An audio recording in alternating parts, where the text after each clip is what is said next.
परमपूज्य डॉक्टर बाबासाहेब आंबेडकर यांना मी प्रथम अभिवादन करते. आजच्या कार्यक्रमाला लाभलेले मुख्य अतिथी आदरणीय न्यायमूर्ती खोब्रागडे सर, मुंबई उच्च न्यायालय खंडपीठ नागपूर. आजचे कार्यक्रमाचे विशेष अतिथी माननीय प्रताप वाघमारे, उपजिल्हाधिकारी वर्धा. उपस्थित पाहुण्यांचे मी स्वागत व आभार व्यक्तिशः व संविधान फाउंडेशनतर्फे करते. संविधान फाउंडेशनचे संस्थापक अध्यक्ष EZ sir, doctor Bhimrao Ramji Ambedkar संविधान सन्मानपत्र ज्यांना आता प्रदान करून गौरवण्यात येईल अशा व्यक्ती आणि संस्था यांचे मनपूर्वक आधीच अभिनंदन करते. तसेच उपजिल्हाधिकारी पदावर पदोन्नतीप्राप्त अधिकारी यांचे मी अभिनंदन करते. मला थोडं टेन्शन आलं आहे कारण की एका बाजूला सनदी अधिकारी आणि दुसऱ्या बाजूला न्यायमूर्ती. मी एक गृहिणी, माझं जर थोडासा वेटेज वाढवायचा म्हटलं तर मी हाऊसवाईफ म्हणेल. अजून स्टेटस वाढवायचं असेल, तेच अजून थोडा स्टेटस वाढवायचा असेल तर नक्की हाऊस मेकरच म्हणेन. पण Supreme Court declared that the income of the housemaker is 30,000. Very good, sir. तर आपण सर्व डॉक्टर भीमराव रामजी आंबेडकर संविधान सन्मान सोहळ्यास मित्रपरिवारासह उपस्थित झालात. आपण सर्वांना माझा सप्रेम जय भीम. संविधान मूल्यावर प्रत्यक्ष काम करणाऱ्या सर्व सन्मानार्थी यांचे सन्मान होणार आहे. मुख्य अतिथी आणि विशेष अतिथी यांचे भाषण झाले. आता मी काय बोलणार, आपण सविस्तर त्यांच्याकडनं प्रबोधन आपले झालेले आहे. तरी पण संविधानाच्या याच्यानी मी अध्यक्षपदी आहे, त्यामुळे तुम्हाला माझं कर्तव्य आहे की मी थोडं बोलावं आणि तुमचंही कर्तव्य बनते की तुम्ही मला ऐकावं, कारण आपल्याला हक्क संविधानानेच दिलेले आहेत. तर बाबासाहेबांबद्दल बोलताना मी त्यांच्या स्वभावाकडे थोडंसं जायचा विचार करते. संविधान सभेची पहिली बैठक 9 डिसेंबर 1946ला झाली. सरांनी सांगितल्याप्रमाणे 2 वर्ष 11 महिने आणि 17 दिवस झाल्यावर 25 नोव्हेंबर 1949चे बाबासाहेबांचे अंतिम भाषण करताना डॉक्टर बाबासाहेब आपल्या भाषणात म्हणाले होते, संविधान सभेचे सदस्य आणि मसुदा समितीचे माझे सहकारी यांनी माझ्यावर जो अभिनंदनाचा वर्षाव केला त्यावेळी मी इतका सद्गदित झालो की त्यांच्याप्रती कृतज्ञता पूर्णतः व्यक्त करण्यासाठी माझ्याजवळ पुरेसे शब्द नव्हते. इथे आपणास बाबासाहेबांचा सहज भाव, सरळ स्वभाव लक्षात येतो. इतके महान संविधान लिहिणारा विद्वान, प्रतिभावंत महामानव म्हणतो की कृतज्ञता व्यक्त करायला माझ्याकडे शब्द नाहीत. उलट आम्हीच हे म्हणायला पाहिजे की बाबासाहेबांकडे आपण कृतज्ञता व्यक्त करायला आपल्याकडे शब्द नाहीत. इजेड सरांनी म्हटल्याप्रमाणे सभेत येताना अनुसूचित जातीच्या हितसंबंधाचे संरक्षण करण्यापलीकडे माझी दुसरी कोणतीही आकांक्षा नव्हती. अधिक जबाबदारीचे कार्य करण्यासाठी मला आमंत्रित करण्यात आले. त्याची पुसटशीही कल्पना मला नव्हती. सभेच्या मसुदा समितीवर माझी निवड केली तेव्हा तर माझ्या आश्चर्याला पारावरच राहिला नाही. इथे आपण बघतो की बाबासाहेब अनुसूचित जातीच्या हितसंबंधाचे संरक्षण करण्यासाठी सभेत गेले होते, परंतु त्यांच्यावर अधिक जबाबदारीचे कार्य करण्यासाठी निमंत्रित केले गेले.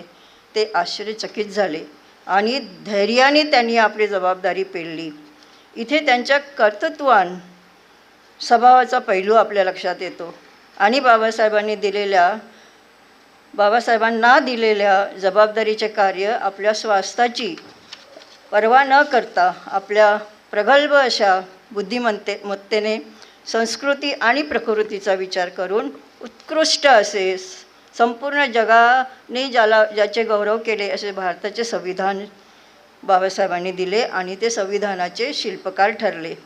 आपल्या देशाच्या संविधानाचे व लोकशाहीचे जगभर कौतुक यासाठी होते की हे संविधान समता, स्वातंत्र्य, बंधुता, न्याय, धर्मनिरपेक्षता, विज्ञाननिष्ठ, मानवता यावर आधारित आहे. बाबासाहेब जेव्हा सभेमध्ये गेले, हे कशा प्रकारे गेले? 13 डिसेंबर 1946 पंडित जवाहरलाल नेहरू यांनी ध्येय आणि उद्दिष्टे याबाबत ठराव संविधान सभेमध्ये केला होता. या ठरावावर डॉक्टर M.R. जयकर यांनी दिनांक 16 डिसेंबर 1946 स्थगन प्रस्ताव मांडला की मुस्लिम लीग आणि भारतातील संस्थानिकांचे सहकार्य व सहभाग संविधान प्रक्रियेमध्ये यावे यासाठी संविधान सभा पुढच्या तिथीपर्यंत स्थगित करण्यात यावी. आणि हे स्थगन प्रस्तावामुळे सभागृहामध्ये अतिशय तणावपूर्ण वातावरण झाले होते. पेच प्रसंग उभा राहिला होता. अशातच अनपेक्षितपणे सभाध्यक्ष डॉक्टर राजेंद्र प्रसाद यांनी बाबासाहेबांना त्यांचे म्हणणे मांडण्यासाठी आमंत्रित केले. तणावपूर्ण परिस्थितीला सामोरं जाण्याचे धैर्य दाखवून बाबासाहेबांनी भाषण केले. ते म्हणतात, एकतेकडे जाण्याचा याशिवाय दुसरा कुठलाही मार्ग नाही. कोणतीही शक्ती भारताला एकात्मक होण्यापासून प्रतिबंधित करू शकत नाही. भारत हे एकसंघ राष्ट्र म्हणून उभे राहावे असे तेजस्वी विचार त्यावेळी त्यांनी मांडले. संविधान सभेतील या पहिल्याच भाषणाने डॉक्टर बाबासाहेबांच्या विलक्षण देशभक्तीचा, मानवतेचा आणि अफाट बुद्धिमत्तेचा परिचय सभागृहाला आला. देशाला संविधान अर्पण करताना बाबासाहेब जे भाषण करतात त्यात त्यांनी 3 गोष्टींचा परामर्श केला. संविधान निर्मितीला खूप वेळ लागला व जनतेच्या पैशाची उधळपट्टी झाली. दुसरा, संविधानाच्या दर्जाबाबत उपस्थित झालेल्या मुद्द्यांची होती. तिसरा होतं सत्ताधाऱ्यांनी संविधान कसे वापरावे याबाबत होती. डॉक्टर बाबासाहेब आपल्या भाषणामध्ये या आरोपींचा आणि तक्रारीचा निवारण करताना म्हणतात, या ठिकाणी मी माझे भाषण थांबवले असते, परंतु माझे मन देशाच्या भविष्याबाबत इतके चिंताग्रस्त आहे की त्यासंबंधी माझे मत व्यक्त करण्यासाठी हा प्रसंगाचा मी नक्की उपयोग करावा असे मला वाटते. 26 जानेवारी 1950ला भारत एक स्वतंत्र राष्ट्र होईल. त्यांच्या स्वातंत्र्याचे काय होईल? ते आपले स्वातंत्र्य गमावून बसतील की अबाधित ठेवतील? हा विचार माझ्या मनाला प्रथम उभा राहतो. देशातील काही लोकांच्या बेईमानी आणि विश्वासघातामुळे स्वतंत्र आपण गमावले होते ही वास्तविकता मला अधिक अस्वस्थ करते. आणि यासाठी बाबासाहेब काही इतिहासातले दाखलेही देतात. भारतीय लोक आपल्या तत्त्वप्रणालीपेक्षा देशाला मोठे मानतील की देशापेक्षा तत्त्वप्रणालीला मोठे मानतील? बंधुभगिनींनो, आजही ही चिंता प्रासंगिक वाटते आहे. इथे आपणास बाबासाहेबांची दूरदृष्टी, आकलनाचा स्वभाव लक्षात येतो. या भाषणात बाबासाहेबांनी दिलेले इशारे आणि मार्गदर्शन आजही लागू होतात. आपण न्यायमूर्ती साहेबांच्या आता भाषणामध्ये ते आपल्यासमोर मांडण्यात आलेलेच आहे. परदेशात शिक्षणासाठी गेले असताना रमाईला होणाऱ्या कष्टाची, आपल्या लाडक्या मुलांना गमावण्याचे दुःख याची जाणीव त्यांना होत असते. त्यांच्या रामूला लिहिलेल्या पत्रातून त्यांची असहायता, दिलगिरी व्यक्त करतात.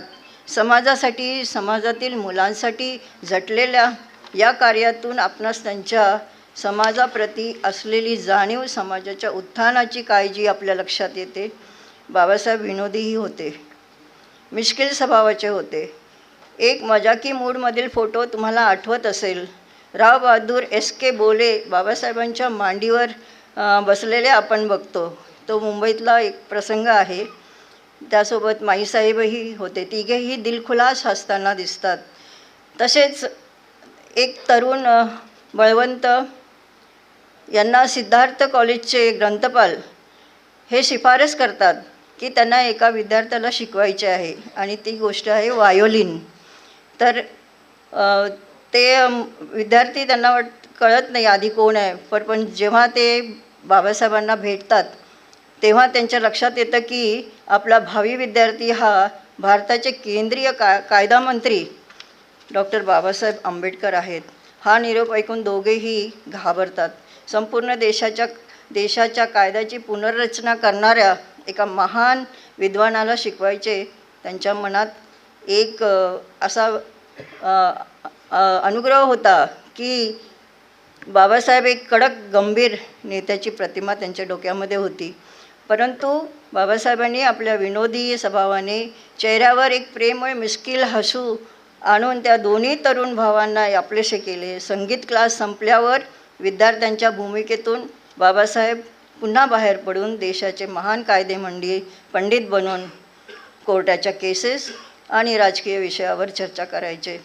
एका युगपुरुषाला व्हायोलिन शिकवायला मिळणे हा आमच्या आयुष्यातील सर्वात मोठा पुरस्कार आहे, असे ते दोघंही अभिमानाने सांगायचे. बाबासाहेब हजरजबाबी होते.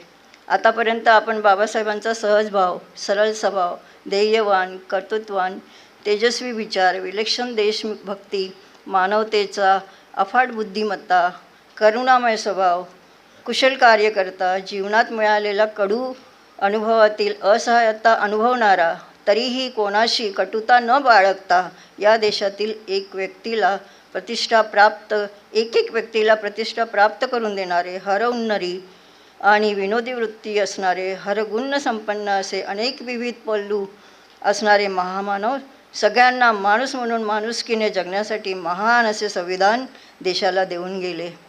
बाबासाहेबांच्या कार्याचा अभ्यास आपण करतो.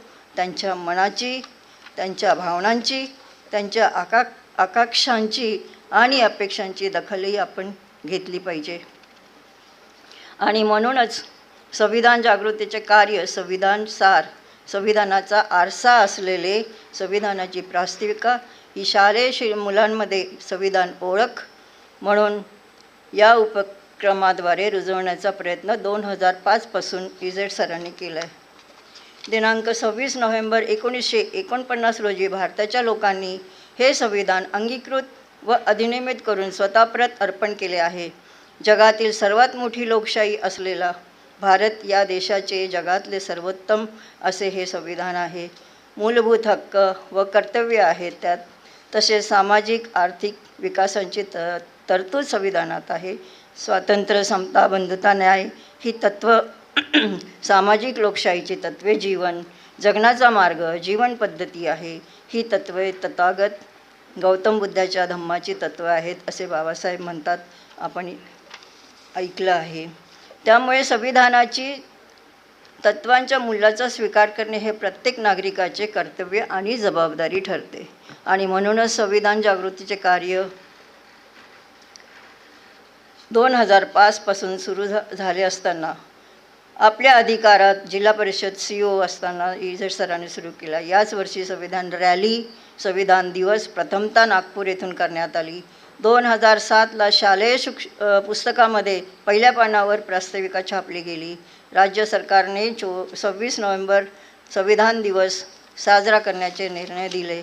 2008मध्ये सेवेत असताना व सेवानिवृत्तीनंतर 2012 पासून संविधान फाउंडेशनद्वारे सरकारकडे सातत्याने विनंती करीत देशभर संविधान दिवस साजरा करण्याचा निर्णय यासाठी प्रधानमंत्री, केंद्रीय मंत्री यांना वारंवार पत्रे पाठवली. डॉक्टर बाबासाहेब यांची 125व्या जयंतीचे औचित्य साधून प्रधानमंत्री यांनी निर्णय घेतला की भारत सरकार देशभर 2015 पासून 26 नोव्हेंबरला दरवर्षी संविधान दिवस साजरा करणार.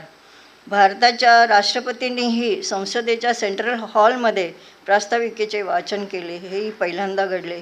महाराष्ट्र विधिमंडळाच्या अधिवेशनाच्या सुरुवात संविधान प्रास्ताविकाने झाले, हेही या देशामध्ये प्रथमच घडले. संविधान फाउंडेशनने अनेक दिशादर्शक कार्यक्रम राबविले. संविधानाची शाळा आम्ही 100 शाळा केल्या होत्या, ज्या करोनाच्या काळामध्ये झाल्या.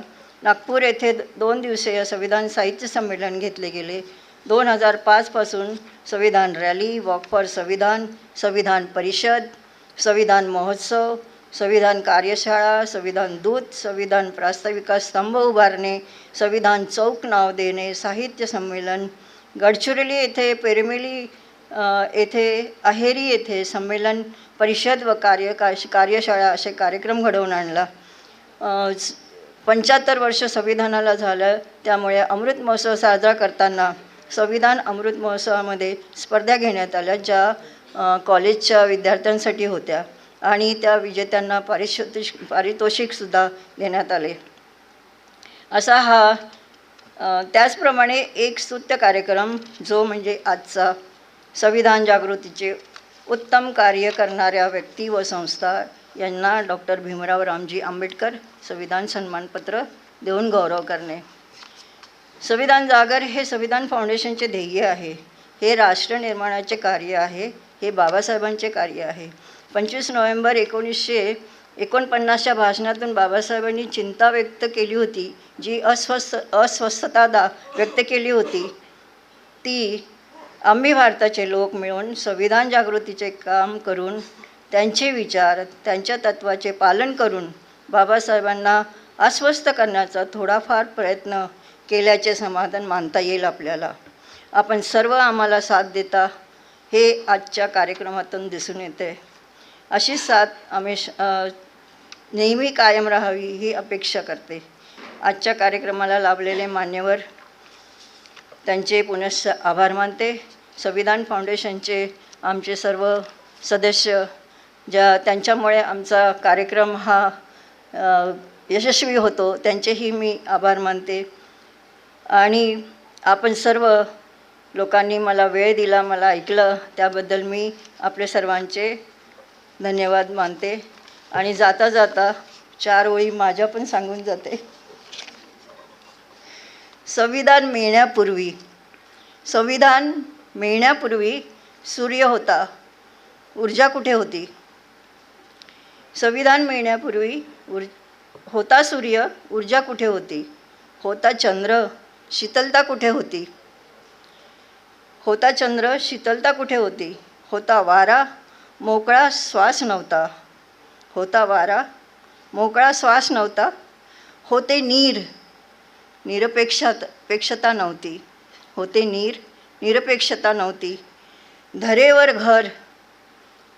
घर होते गावाबाहेर. अस्तित्व जसे नगण्य होते. संविधान मिळाल्यानंतर आपताप स्थल जलवायू यांचा अर्थ आम्हाला कळले. आपताप स्थल जलवायू याचा अर्थ आम्हाला कळले की सूर्य, चंद्र, नीर, वारा आणि धरा यांना त्यांचे मूलभूत हक्क मिळाले. धन्यवाद.